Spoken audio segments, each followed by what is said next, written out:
Hello friends, welcome to our channel cinema culture. मैं हूं आपका दोस्त धनंजय।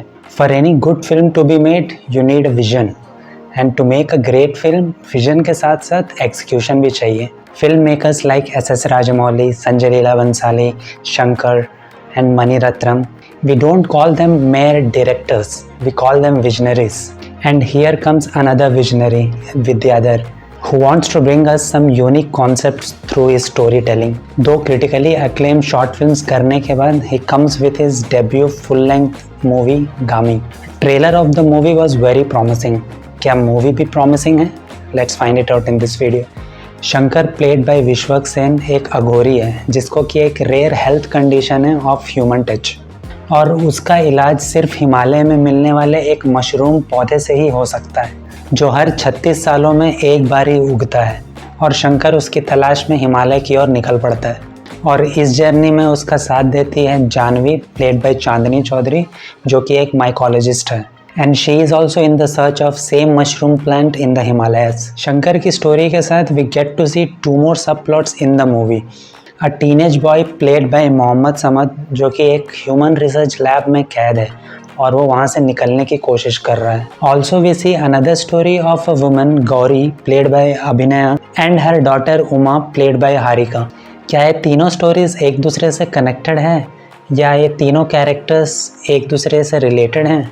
ये सारी चीज़ें आपको इस मूवी में एक्सप्लोर करने को मिलेगी। मूवी की स्क्रीन प्ले नॉन लीनियर वे में चलती है, जहाँ पे हमें 3 स्टोरीज पैरेलली चलते हुए दिखाई देते हैं। मूवी के स्टार्टिंग के कुछ ही मिनट्स में शंकर के कैरेक्टर और उसके हेल्थ कंडीशन को एस्टैब्लिश कर दिया जाता है। So the director doesn't take much time to establish the key plot of the film in the starting itself. Parallelly he establishes the other 2-3 characters as well in the other 2 subplots. But in the first half कई जगहों पर movie बहुत slow pace में चलती है। Interval तक भी हमें ये समझ में नहीं आता है कि इन तीनों प्लॉट्स में कुछ कनेक्शन है भी या नहीं। Because of that sometimes we feel irritated in the narrative, but having said that we will be curious and excited about the characters and the journey. Second half में मूवी थोड़ी pickup होते हुए दिखती है with some revelations in the stories of the subplots. Because of that audience roots for these 3-4 main characters, and towards the end of the movie हमें edge of the seat experience देती है with so many twists and visuals. Vishwanath Reddy is the cinematographer of this movie, who already worked with Vidyasagar for his short films. And in some of the scenes we get to see great frames and striking visuals, especially in the Himalayas and the research lab.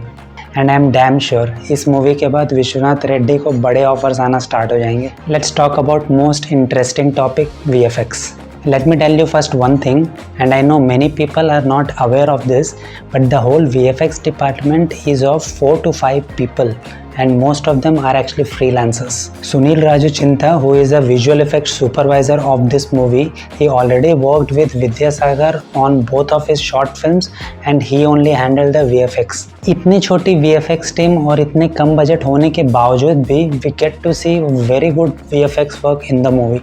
Yes, in some of the Himalaya scene you will feel that the quality is not that great, but most of the scenes actually have worked and very well executed, especially the lion scene. शेर बिल्कुल असली लगता है बड़े पर्दे पर। Background music by Naresh Kumaran is another big asset of this movie, especially in some of the survival scenes of Mohammad Samad and Vishwak Sen.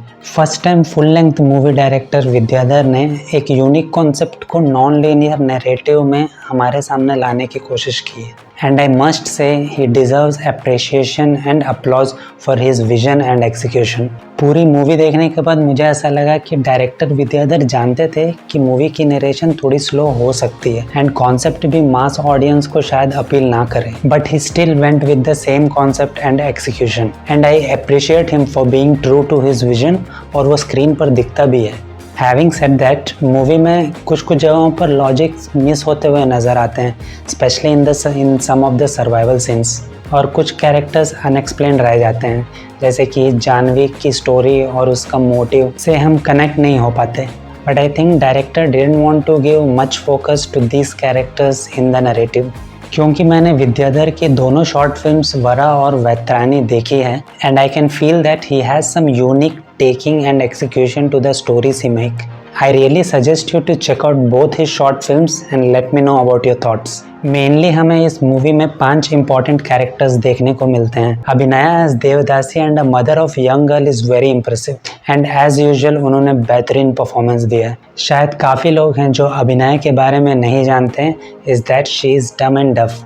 वो बोल और सुन नहीं सकती, but still whenever she comes on the screen she steals the show. Tumbbad और छिछोरे fame boy Mohammad Samad ने भी impressive performance दिया है, जो कि सर्वाइवल के लिए जूझ रहा है उस रिसर्च लैब में. Chandini Chowdary as Jahnavi also has a good amount of screen time in the movie and gave her support to the movie. Color Photo movie के बाद I got to see her in this movie, but चांदनी के commitment की दाद देनी पड़ेगी for this movie.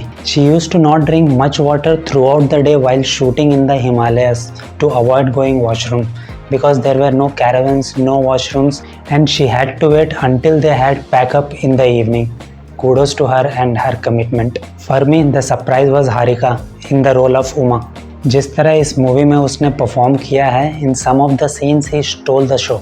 Mostly second half में we get connected with her character and root for her. Vishwak Sen ने इस मूवी से ये फिर से प्रूव कर दिया है कि उन्हें कोई फ़र्क नहीं पड़ता है कि मूवी कमर्शियल है, मेन स्ट्रीम मसाला मूवी है, conceptual and off beat movie है. He always tries to choose different concepts whenever it is possible, and because of that we got Gami. But makers की दाद देनी पड़ेगी to pull off this kind of project in India, जहाँ पे most of the makers आजकल mass movie बनाकर note छाप रहे हैं. वहीं we get to see a director with unique concept and off beat narrative, और उसको सपोर्ट करने के लिए again we have first time producer Karthik Sabarish with some of the part time and freelance technicians. Not many people know this कि ये movie crowd funded से start हुई थी पहले, और मूवी की बजट मैक्स 85 लाख रखी गई थी, एंड मेकर्स मैक्सिमम 1.5 से पौने 2 घंटे की ही मूवी बनाना चाहते थे. But after seeing the directors potential and makers vision and conviction, one of the top production houses in the Telugu film industry have come up and supported the movie.